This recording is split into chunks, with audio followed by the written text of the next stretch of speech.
Halo, Assalamualaikum. Ketemu lagi dengan Arti. Terima kasih yang sudah klik dan nonton video ini. Sumatera Utara sempat digegerkan oleh penemuan dua mayat wanita muda di hari yang sama, yakni Senin 22 Februari 2021. Namun, di tempat yang berbeda. Setelah diusut, ternyata pelaku pembunuhan dari dua korban ini adalah orang yang sama, yang tak lain adalah seorang oknum anggota polisi dari Polres Pelabuhan Belawan, Medan, Sumatera Utara. Begini kisah selengkapnya. Aibda Roni Sahputra yang berusia 45 tahun telah menikah dengan istrinya Elfrina Makmur Caniago alias Pipit selama 16 tahun dan telah dikaruniai 2 orang anak. Diketahui sudah hampir setahun keluarga Aibda Roni menetap di sebuah rumah yang beralamat di Jalan Marelan Timur, Pasar 2, Kelurahan Rengas Pulau, Kelurahan 19, Kecamatan Medan Marelan, Medan, Sumatera Utara. Namun meskipun sudah hampir setahun tinggal di lingkungan tersebut, menurut kata para tetangganya, keluarga Aibda Roni tidak pernah bergaul sama sekali dengan tetangga sekitarnya. Pintu rumah selalu tertutup meskipun di dalamnya ada orang.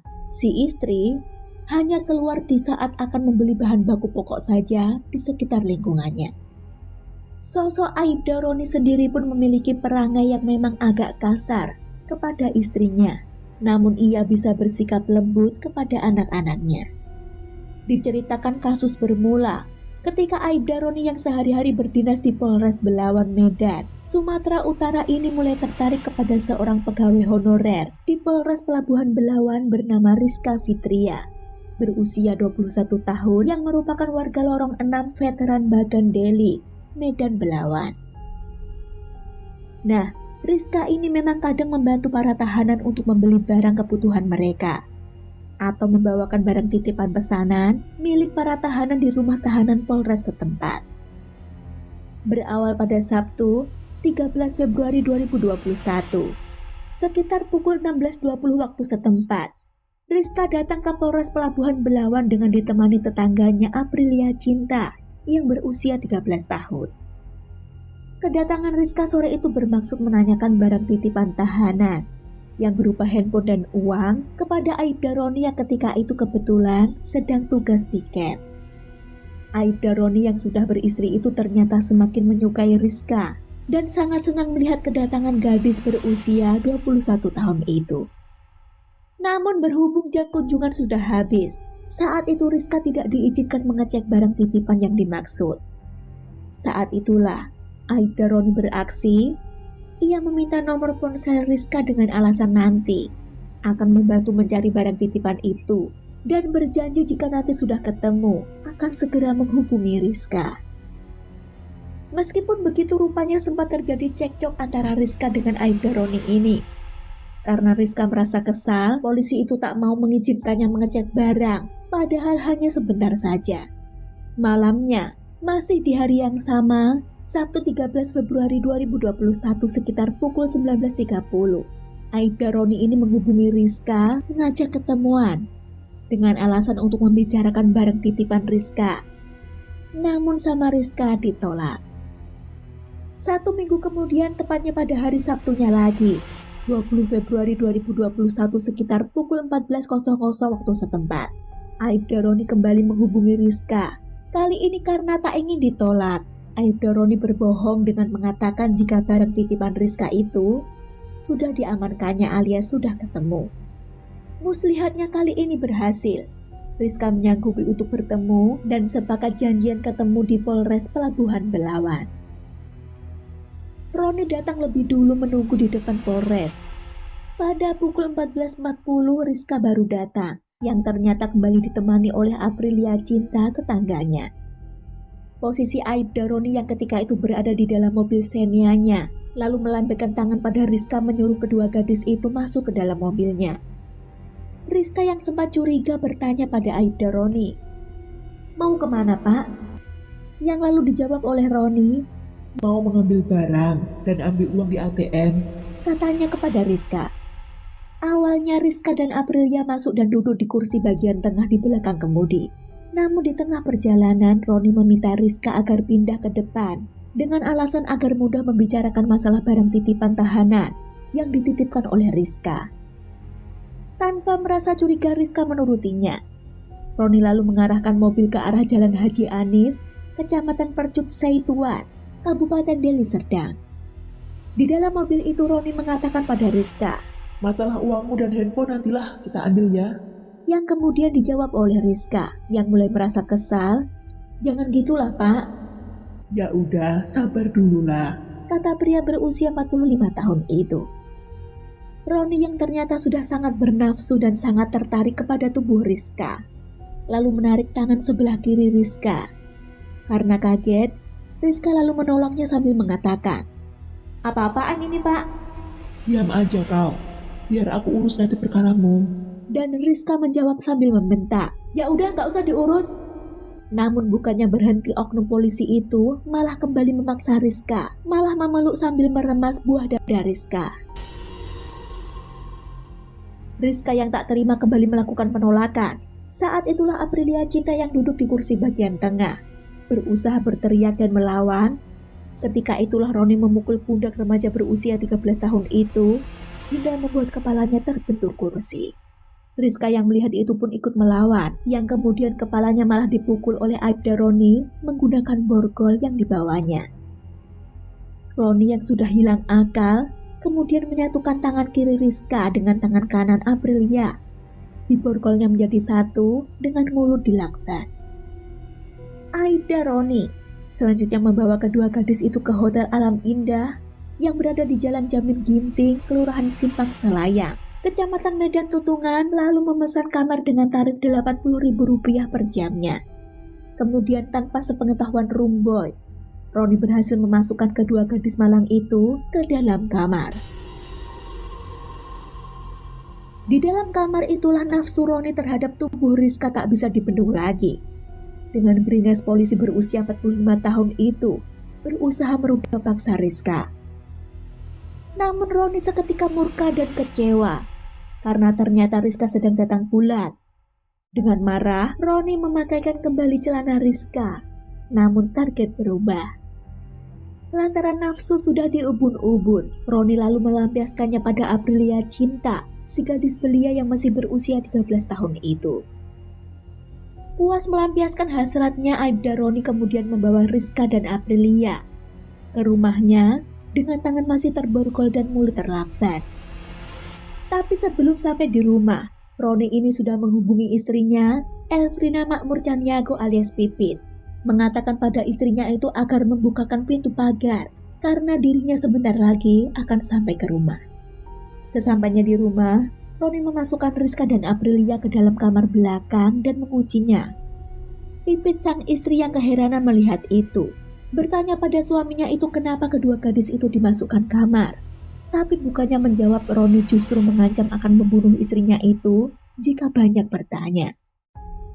Setelahnya Roni memerintahkan istrinya masuk kamar dan menguncinya pula dari luar.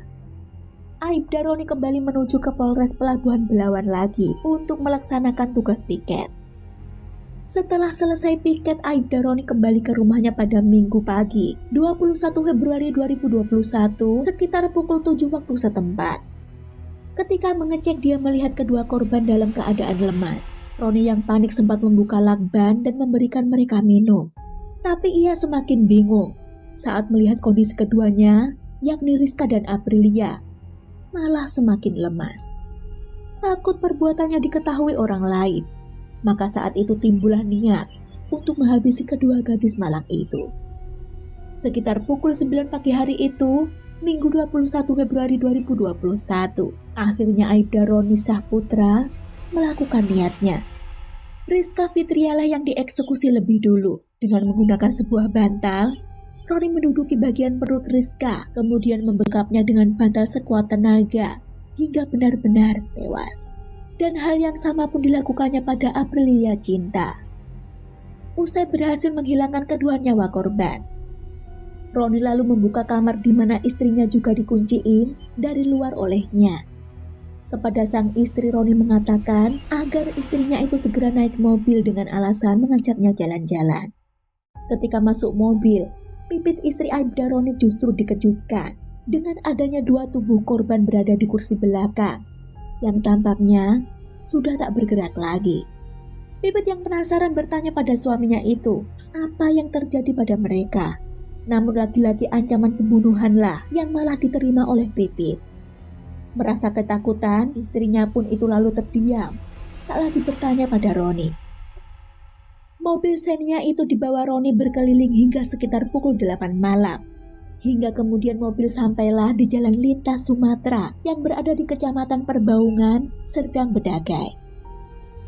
Roni menghentikan mobilnya, membuka pintu samping, lalu menyeret tubuh Rizka keluar, kemudian masuk mobil lagi dan tancap gas. Setelahnya mobil itu sempat singgah di kawasan Batangkuis. Ketika itu, mobil dihentikan di salah satu sungai kecil. Lalu, Aibda Roni Saputra membuang sebuah handphone dan sebuah bungkusan plastik yang entah apa isinya. Mobil lalu melaju ke daerah Pulau Brayan, Kota Medan Barat, persisnya di sekitar Polsek Medan Barat. Di tempat itulah mayat Aprilia Cinta dibuangnya. Jenazah Rizka Fitria pertama kali ditemukan oleh seorang sopir truk pada Senin 22 Februari 2021 dini hari sekitar pukul 1.30 waktu setempat di Jalan Lintas Sumatera, Kecamatan Perbaungan, Serdang Bedagai dengan mengenakan kemeja hitam. Sementara jenazah Aprilia Cinta ditemukan di Kelurahan Pulau Brayan Kota, Medan Barat di pagi hari yang sama Senin 22 Februari 2021 dengan pakaian loreng-loreng warna coklat. Atas penemuan dua mayat wanita muda di hari yang sama yang menggegerkan warga Sumatera Utara itu, tim kepolisian Polresta Medan bekerja sama dengan Polresta Serdang Bedagai segera melakukan serangkaian penyelidikan. Hingga dari hasil penyelidikan serta penyidikan, akhirnya terungkap kedua korban merupakan warga Lorong 6, veteran Bagandeli, Medan Belawan, dan masih bertetangga. Dari sinilah semua mulai terungkap. Polisi mengetahui jika di hari terakhir kedua korban hidup sempat berpamitan pada anggota keluarganya, mengatakan untuk menemui seorang anggota polisi, yakni Aibda Roni Saputra yang berusia 45 tahun, yang sehari-hari juga berdinas di Polres Pelabuhan Belawan tempat Rizka juga bekerja sebagai pegawai honorer. Berbekal informasi tersebut, juga dari hasil serangkaian penyelidikan, polisi akhirnya menetapkan Aibda Roni Saputra sebagai tersangka pelaku pembunuhan terhadap kedua korban dan berhasil menangkapnya pada Senin malam itu juga, 22 Februari 2021, sekitar pukul 00 waktu setempat. Dalam pemeriksaannya, oknum polisi itu sempat mengelak, namun dalam persidangannya yang digelar di Pengadilan Negeri Medan, Roni tak bisa lagi berkelit. Di saat bukti-bukti serta saksi semua menyudutkannya. Kepada majelis hakim, Roni mengakui motifnya melakukan aksi terkutuk itu lantaran memang merasa tertarik pada tubuh Rizka. Ia mengaku memang sudah merencanakan untuk memperkoas gadis itu, dan ketika situasi membuatnya kepepet, ia lalu berusaha menghilangkan jejak kejahatannya dengan cara menghabisi kedua korban dan membuangnya di tempat berbeda, dengan harapan ia akan memiliki alibi baru dan terhindar dari kecurigaan orang-orang. Roni juga mengaku merasa sakit hati saat sempat cekcok dengan Rizka. Ia beralasan merasa tersinggung dengan ucapan gadis itu. Dengar, terserah saudara. Saya sudah ingatkan beberapa kali, yang membantu saudara adalah kejujuran, lebih tidak. Atas perbuatannya, Roni Saputra yang berusia 45 tahun yang juga telah di PTDH atau diberhentikan dengan tidak hormat ini dijerat dengan pasal 340, subsidi pasal 338 KUHP, jungto pasal 65 KUHP. 11 Oktober 2021, Majelis Hakim Pengadilan Negeri Medan memvonis pria mantan polisi itu dengan vonis hukuman mati karena dianggap secara sah dan meyakinkan telah melanggar pasal pembunuhan berencana. Roni yang merasa tak terima atas vonis tersebut langsung mengajukan banding. Pengadilan Tinggi Medan dalam putusannya tanggal 30 Desember 2021 justru memutuskan menguatkan vonis hukuman mati terhadap terdakwa Roni Syahputra. Sampai di sini akhir kisah ini. Mari ambil pembelajaran dari kasus ini. Terima kasih waktunya. Jaga diri. See you.